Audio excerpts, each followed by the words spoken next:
dhegeystayaal kusoo dhawaada gabaygan magaciisa waxaa la yihahdaa haybsi. waxaan ahay sayid maxamed. Hoyaalaye hoyaalaye hoyaalaye hoye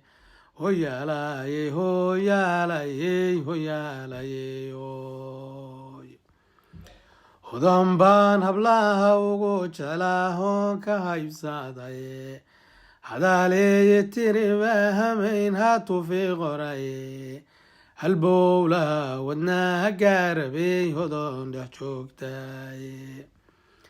haleeliyo waxaan bixin lahaa shalaalayse hubiyo rasaas baan ku darin hadiyad weeyaane hubiyo rasaas baan ku darin hadiyad weeyaane hadalkubaan wadaagnaa hakiyey himiiladaydiiye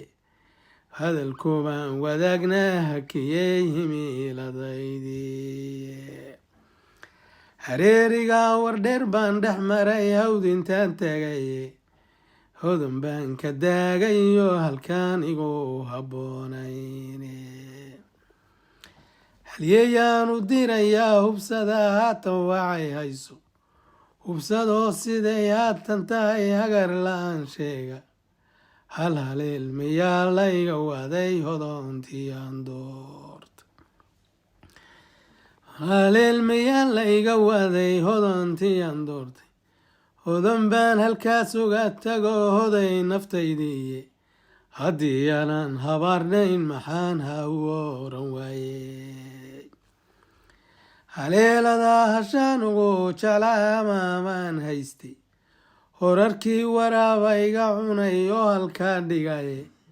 hilibkeedii hadduu waray hobar dugaagoo dhan haba maan iraahdeen hadduu arlubaa cunaye hooguhu muxuu nooga hoday hadduusan hayneedin howl hoyarba umaaba soo marin inaan ku hor istaagaye howlyar umaaba soo marin inaan ka hor istaagaye haween baan haweyniyo lahayn hiigsi meel saraye heeladaa halkii looga tumay horay u raacane halbowlahaad iskoysee maxaan haatan ku qabanin halbowlahaad iskoysee maxaan haatan ku qabanin.